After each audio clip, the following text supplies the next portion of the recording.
Hello friends, कैसे हैं? बढ़िया। आज हम लोग एक इम्पॉर्टेंट केस की ओर डिस्कशन करेंगे। बहुत इंपॉर्टेंट केस है और इससे आपके काफी सारे कंफ्यूजन्स दूर होते हैं। छोटी छोटी बातें हैं। अब तक हम लोगों ने काफी सारे cases, we have already seen case number 13 till case number 13। Today we are just going to start our case number 14 and all these cases are closely belongs to your ITC availment. जब आप ITC availment की बात करते हैं, input tax credit availment की बात करते हैं, तो उस समय आपको ये बातें इंपॉर्टेंट दिमाग में रखनी चाहिए, क्योंकि ये सारे के सारे पॉइंट्स इंपॉर्टेंट होते हैं। जैसे कि मान लीजिए आप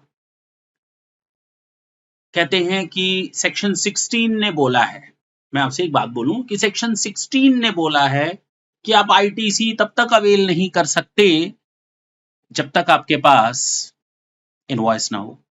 यानी इनवॉइस का पोजीशन आपके पास होना जरूरी है।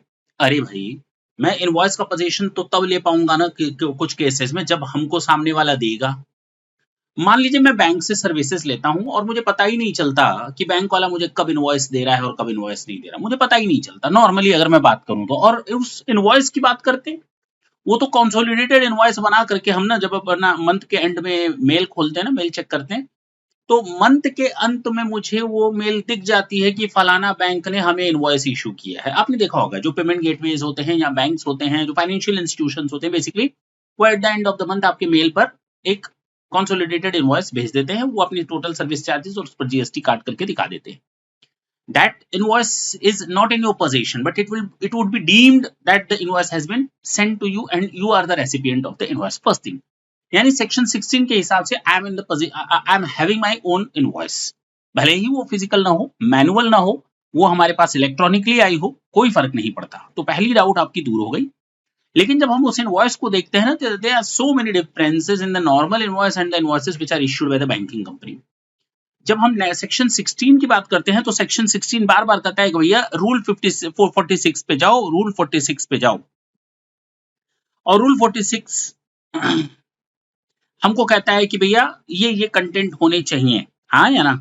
The particular of the invoice as per section rule 46 के हिसाब से होने चाहिए। और इनवॉइस में जो हम लोग कंटेंट देखते हैं, जो हमें किसी नॉर्मल इनवॉइस की बात करते हैं, टैक्स इनवॉइस की बात करते हैं, तो उसमें वो कंटेंट होने चाहिए। आपका भी जीएसटी नंबर, मेरा भी जीएसटी नंबर, फलाना रेसिपिएंट, सप्लायर हो गया, ये हो गया, सारी डिटेल्स होनी चाहिए, सिग्नेचर होनी चाहिए, वर्ड रुपीज इन वर्ड्स होने चाहिए, जीसीजीएसटी, एससीएसटी, आईजीएसटी का बाइफर्केशन होना चाहिए। Means each and everything must be covered in the invoice in detail, which are prescribed under rule 54, under rule 46.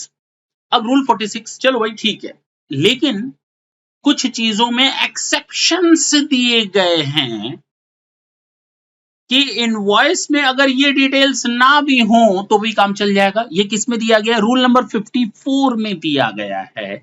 और रूल नंबर 54(2) में बैंकिंग कंपनी से रिलेटेड वो requirements दी हैं जो एक बैंकिंग कंपनी को पूरी करनी चाहिए इनवॉइस इशू करते समय। अब ये बात तो तय हो गई कि यहां पर रूल नंबर 46 एप्लीकेबल नहीं होगा। वो कंटेंट भले ना हो जो रूल नंबर 46 में एक नॉर्मल केस में दिए गए हैं, बैंकिंग कंपनी के केस में इनवॉइस के लिए एक स्पेसिफिक रूल दिया हुआ है 54 सब रूल 2। आप उसको देखें तो आपको पता चल जाएगा कि बैंकिंग कंपनी का एक्सेप्शन है और उसमें वो डिटेल्स भले ही ना मौजूद हो, लेकिन सेक्शन रूल नंबर 54 की वो प्रेस्क्राइब्ड चीजें होनी चाहिए। और बैंकिंग कंपनी को अलाउ किया गया है कि वो अपने इनवॉइस को एक नॉर्मल इनवॉइस की तरह न बनाकर इस तरह से बना सकते हैं, भले ही वो सीरियली नंबर्ड हो या ना हो। ठीक है ना।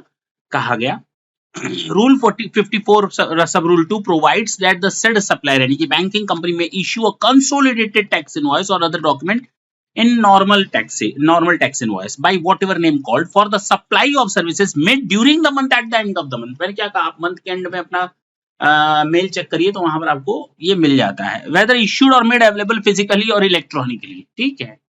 वेदर और नॉट सीरियली नंबर्ड और whether not containing the address of the recipient. बहुत ही सिंपल सा फंडा है, कोई दिक्कत नहीं है, बात खत्म। It also provide that the digital signature is not required. हो गया। तो अब हमारे पास एक क्वेश्चन है, अब आप हमें उसका जवाब देंगे। तैयार हैं? क्वेश्चन क्या कहता है? सेक्शन 16 कहता है कि एक आईटीसी तभी क्लेम की जा सकती है जब आपके पास इनवॉइस हो। अच्छा, tax paid on bank charges is reflected, जब आप form GSTR form 2A 2B खोलते हैं ना, 2A एंड 2B, तो वहां 2A 2B में आपको बैंक चार्जेस दिख जाते हैं बैंक के नाम के साथ, यस बैंक, HDFC बैंक, उसकी इनवॉइस वगैरह की डिटेल्स आ जाती हैं आपके पास, and the customer takes ITC on those bank charges. लेकिन मेरे पास वो टैक्स इनवॉइस है ही नहीं। However, the bank never issues an invoice for the same. हमें तो वो इलेक्ट्रॉनिकली मिला था, तो रूल नंबर 54 सब रूल 2 ने आपको बता दिया, इलेक्ट्रॉनिकली मिले, फिजिकल मिले, मैनुअल मिले, कोई फर्क नहीं पड़ता, सीरियली नंबर हो या ना हो कोई फर्क नहीं पड़ता, एड्रेस उस पर मेंशन हो रेसिपिएंट की ना हो कोई फर्क नहीं पड़ता जी। Whether it is correct to claim ITC based on the form GSTR 2A 2B, अरे भैया आपके मेल पर आ चुका है, साइंड ना हो कोई दिक्कत नहीं है, मान लिया जाएगा वो आपको मिल चुका है, 2A 2B में रिफ्लेक्ट कर रहा है, that is more than sufficient to claim that we possess the tax invoice, and according to that we can claim the ITC also. That's it. अब देखिए मैंने पहले आपको कहानी बता दी, फिर आपके सामने केस रखा, कितना आसान हो गया। कहता है as inferred from the above it can be concluded that the ITC reflected can be claimed if the banking company provides any document as per rule 54 sub rule 2. That's it. Next session में हम आपके सामने आएंगे, फिर से एक नए case law को ले आएंगे। तब तक के लिए tata and bye bye, thank you, thanks a lot.